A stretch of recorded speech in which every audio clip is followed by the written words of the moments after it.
పెళ్ళైనా పండగైనా వేడుక ఏదైనా పట్టు చీరల ప్రత్యేక వేదిక వారాహి సిల్క్స్.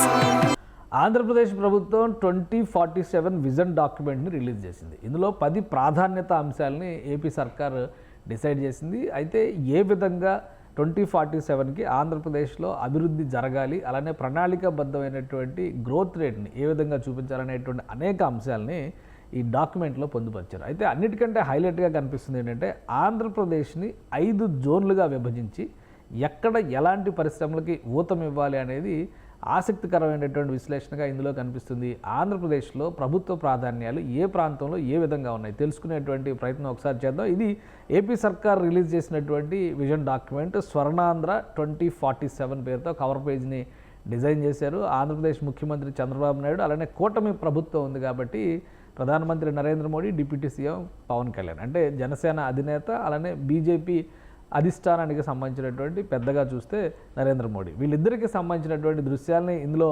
పొందుపరిచారు. ఇది విజన్ డాక్యుమెంట్కి సంబంధించినటువంటి అంశం.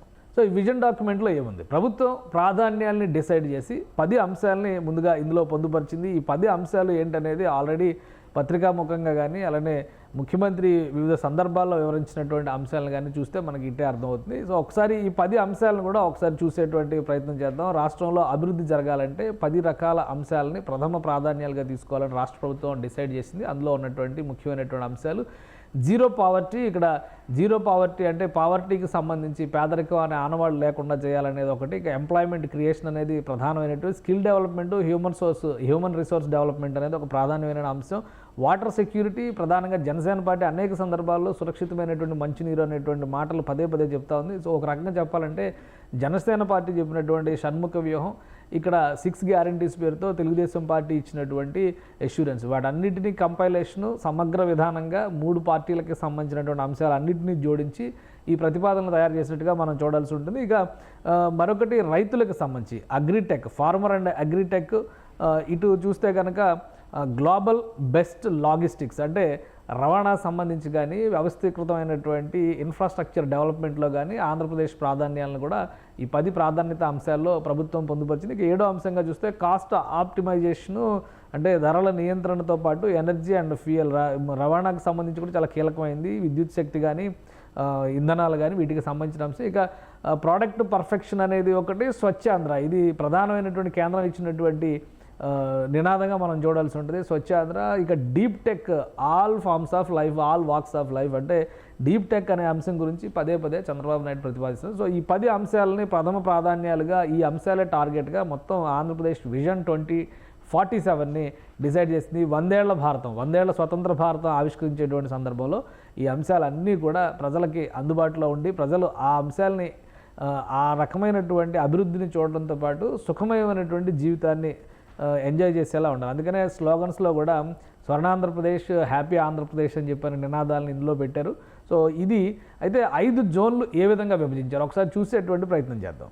ఆంధ్రప్రదేశ్ రాష్ట్రాన్ని ప్రాంతాల వారీగా చూసినప్పుడు ఉత్తరాంధ్ర, రాయలసీమ, కోస్తాంధ్ర అనేటువంటి విభజనను మనం మామూలుగా చూస్తాము. అయితే రాష్ట్రంలో జిల్లాల విభజన జరిగిన తర్వాత స్వరూపం కొంత మారింది కాబట్టి ఇప్పుడు 5 జోన్లుగా ఏపీలో ఉన్నటువంటి కూటమి ప్రభుత్వం విభజించింది. 5 జోన్లు ఒకసారి చూస్తే కనుక ఇది డెవలప్మెంట్కి సంబంధించి 5 city agglomeration for driving growth in AP అనేది దీనికి ఒక ట్యాగ్ లైన్గా ఏపీ గవర్నమెంట్ పెట్టుకుంది. సో ఇది సాధించేటువంటి క్రమంలో 5 విభాగాలు ఏంటి ఆంధ్రప్రదేశ్లో అంటే, ఇప్పుడు పేర్ల పరంగా చూస్తే కనుక ఈ రీజియన్స్ని కూడా రీడిఫైన్ చేయాల్సినటువంటి పరిస్థితి కనిపిస్తుంది. ఎందుకంటే ఉత్తరాంధ్ర అంటే మొత్తం ఈ ప్రదేశం అంతా కూడా ఉత్తరాంధ్ర కింద డిసైడ్ చేసింది. ఇందులో ఇది కొన్ని భాగాలు అటు తూర్పుగోదావరి, ఉమ్మడి తూర్పుగోదావరి జిల్లాలోని భాగాలు కూడా ఇందులో కలుస్తున్నాయి. అంటే జిల్లాల వారీగా చూసినప్పుడు అల్లూరు సీతారామరాజు జిల్లా, అనకాపల్లి జిల్లా, విశాఖ జిల్లా, ఇట్లా ఈ అరకు జిల్లా, ఇవన్నీ కూడా కలిసి వస్తాయి.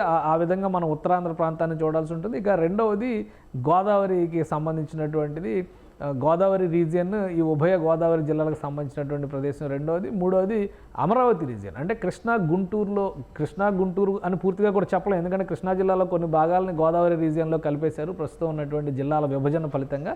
సో అందుకని చెప్పని ఇక్కడ కూడా కృష్ణా గోదావరి రీజియన్ని ప్రత్యేకంగా అమరావతి రీజియన్ అనేటువంటి పేరుతో ఏపీ గవర్నమెంట్ రీడిఫైన్ చేసింది. ఇక తిరుపతి రీజియన్కి వచ్చేసరికి చిత్తూరు జిల్లాలో ఈ కొసలో ఉన్నటువంటి తిరుపతి ప్రాంతం, ఇటు నెల్లూరులో ఉన్నటువంటి కొంత ప్రాంతం కలుపుకుని ఉన్నటువంటి నేపథ్యంలో ఇదంతా కూడా కోస్టల్ బెల్ట్ కిందనే కన్సిడర్ చేయాల్సిన పరిస్థితి కనిపిస్తుంది. ఇక మిగతా 4 రాయలసీమ జిల్లాలో కర్నూలు అంటే కొంత భాగం చిత్తూరు జిల్లా, కర్నూలు, అనంతపురం, కడప జిల్లాలు ఇలా 5 విభాగాలుగా ఏపీ గవర్నమెంట్ విభజన చేసింది. ఈ విభజనకి సంబంధించి ప్రాధాన్యాలను కూడా ఆంధ్రప్రదేశ్ ప్రభుత్వం డిసైడ్ చేసింది. ప్రాధాన్యాలు ఏ విధంగా ఉంటాయో చూడాలి. దీనికి ఈ 5 ప్రాంతాల్లో 5 నగరాలు ప్రధానంగా డెవలప్ అయ్యే విధంగా ఏపీ గవర్నమెంట్ ఫోకస్ పెట్టింది. ఎందుకంటే ఎకనామిక్ గ్రోత్ సెంటర్లుగా ఈ నగరాలు రాబోయేటువంటి రోజుల్లో ఆంధ్రప్రదేశ్ అభివృద్ధికి ఆలంబనగా మారేటువంటి నగరాలు. ఇందులో మొదటిది అమరావతి క్యాపిటల్ రీజియన్. ఈ పరిధిలో చూస్తే కనుక అమరావతి నగరం గ్రోత్ సెంటర్గా కనిపిస్తుంది. ఆంధ్రప్రదేశ్కి సంబంధించి అమరావతి నగరం గ్రోత్ సెంటర్గా ఉంటుంది. ఇక అక్కడ ఎకనామిక్ యాంకర్స్ అంటే ఆర్థికపరమైనటువంటి అవకాశాలు కల్పించేటువంటి విభాగాలు ఏంటి అంటే technology, education, finance, sports, health, electronics, legal services, governance, tourism ఇవన్నీ కూడా మీరు ఒకటి గమనిస్తే కనుక అమరావతి పరిధిలో 9 నగరాలు నగరాలకి ప్రణాళిక చేసింది ఆంధ్రప్రదేశ్ ప్రభుత్వం. సో ఈ 9 నగరాలకు సంబంధించినటువంటి విభాగాలే ఇందులో గ్రోత్ యాంకర్స్గా ఉండబోతాయి. దానికి సంబంధించినటువంటి పరిశ్రమల్ని అమరావతి రీజియన్లోకి తీసుకురావడం. ఇక్కడ అమరావతి రీజియన్ అంటే కేవలం క్యాపిటల్ రీజియన్ మాత్రమే కాదు, మిగతా కృష్ణా, గుంటూరు జిల్లాలన్నింటినీ కలుపుకొని చేసినటువంటి వర్గీకరణ ఇది. కాబట్టి మనం అదే కోణంలో దీన్ని చూడాల్సి ఉంటుంది. ఇక ఈ ఉత్తరాంధ్ర పరిధిలో కానీ ఇటువైపు ఉన్నటువంటి మిగతా వాటిలో ఏ అంశాలని కలుపుకుంది రాష్ట్ర ప్రభుత్వం అనేది కూడా ఒకసారి మనం చూసేటువంటి ప్రయత్నం చేద్దాం. ఉత్తరాంధ్రకు సంబంధించి గ్రోత్ ఏపీ సెంటర్గా విశాఖ ఉంటుంది, విశాఖ నగరం ఉంటుంది.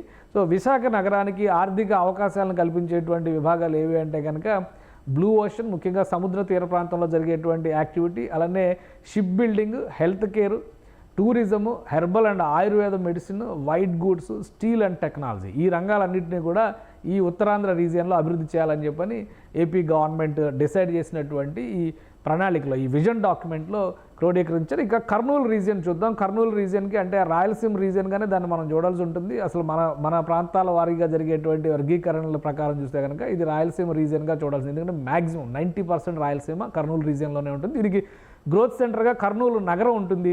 ఇక్కడ ఎకనామిక్ యాంకర్స్గా seed hub, defence and aviation, solar and wind పవర్కి సంబంధించినటువంటి విభాగాలు ఉంటాయి. ఆల్రెడీ కర్నూలులో గ్రోత్ సెంటర్స్ కింద అక్కడ ఓర్వకల్లులో ఏర్పాటు చేస్తున్నటువంటి అక్కడ ఇండస్ట్రియల్ నాడ్లో యాక్టివిటీ జరుగుతుంది.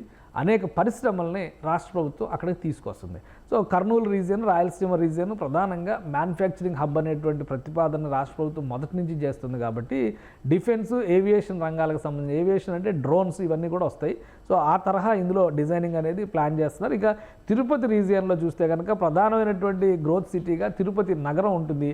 తిరుపతి నగరానికి వచ్చేటువంటి అవసరాలు అంటే అవకాశాలు, పారిశ్రామిక అవకాశాలు ఏంటి అని కూడా ఒకసారి మనం చూస్తే ఇక్కడ కల్పించబోయేటువంటి వసతులు, వనరులకి సంబంధించి ఫుడ్ ప్రాసెసింగ్, అక్కడ ప్రధానంగా ఫుడ్ ప్రాసెసింగ్ అనేది తిరుపతిలో ఒక ముఖ్యమైనటువంటి యాక్టివిటీ కింద టేకప్ చేయాలని, అలానే కెమిస్ట్రీ సెల్స్, వీటితో పాటు ఎడ్యుకేషను, అడ్వాన్స్డ్ కెమిస్ట్రీ సెల్స్ అని చెప్పని ఇది ఒకటి ప్రతిపాదిస్తుంది ప్రభుత్వం. ఇక మొబైల్ అండ్ ఎలక్ట్రానిక్స్, ఆల్రెడీ అక్కడ ఎలక్ట్రానిక్స్ రంగానికి సంబంధించినటువంటి అనేక పరిశ్రమలు, సెల్కాన్ లాంటివి, చిప్ మేకింగ్ లాంటివి, ఫైబర్ మేకింగ్ లాంటివి అక్కడ ఆల్రెడీ ప్లాన్ చేశారు. ఇక technology and tourism, logistics and real estate, ఇక్కడ శ్రీ సిటీ లాంటివి ప్రస్తుతం చిత్తూరు పరిధిలోకి వస్తున్నాయి. శ్రీ సిటీ కూడా చాలా కీలకమైనటువంటి మ్యానుఫ్యాక్చరింగ్ ప్లేస్ కాబట్టి దీని ఒక ముఖ్యమైనటువంటి అంశంగా చూడాలి.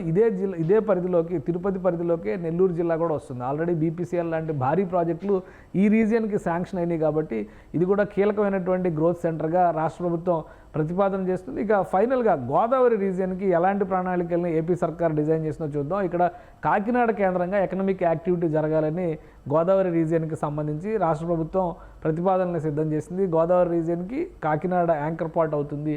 అలానే ఎకనామిక్ యాక్టివిటీకి సంబంధించి చూస్తే కనుక ఆక్వాకల్చరు, oil and gas, shipping and manufacturing సంబంధించి ఆల్రెడీ ఇక్కడ పెట్రోకెమికల్ కాంప్లెక్స్ లాంటి ప్రతిపాదనలు పెద్ద ఎత్తున రాష్ట్ర ప్రభుత్వం చేస్తుంది. కాబట్టి ఈ రంగానికి సంబంధించినటువంటి విభాగాల్ని, పరిశ్రమల్ని రాష్ట్రానికి తీసుకొచ్చేటువంటి ప్రయత్నం ఏపీ సర్కారు చేయబోతోంది. తన విజన్ డాక్యుమెంట్లో ఈ అంశాలన్నింటినీ కూడా పొందుపరిచింది. దీని ప్రకారం రాబోయేటువంటి రోజుల్లో ఆయా ప్రాంతాల్లో పరిశ్రమలు తీసుకురావడం అనేది ప్రధాన టార్గెట్గా ఏపీ సర్కార్ ఎంచుకోబోతుంది.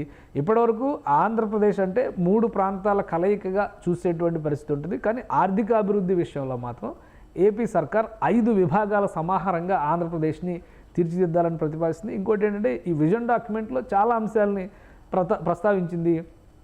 రోడ్డు నెట్వర్క్ దగ్గర నుంచి విమానయానం దాకా అన్ని అంశాలని కూడా ఒక డీటెయిల్డ్ రిపోర్ట్, ఒక 250 పేజీల నివేదిక ఇది ఈ విజన్ డాక్యుమెంట్. సో ఇది మొత్తం కనుక చదివితే రాష్ట్ర స్వరూపాన్ని, సమగ్ర స్వరూపాన్ని రాబోయేటువంటి 20-25 ఏళ్లలో ఏ విధంగా అంచనా వేయొచ్చు అనే దానికి కావాల్సినటువంటి ప్రణాళికలన్నిటినీ రాష్ట్ర ప్రభుత్వం ఇందులో పొందుపరిచింది. ఈ వర్గీకరణ ప్రకారం కనుక రాష్ట్రంలోని 5 ప్రాంతాలకి ప్రాజెక్టుల్ని, ఆర్థికాభివృద్ధిని, ఆర్థిక సమతుల్యతని కనుక ప్రభుత్వం తీసుకురాగలిగితే కనుక ఖచ్చితంగా అవకాశాల కల్పన జరుగుతుంది, అలానే జీవన ప్రమాణాల మెరుగుదల జరుగుతుంది.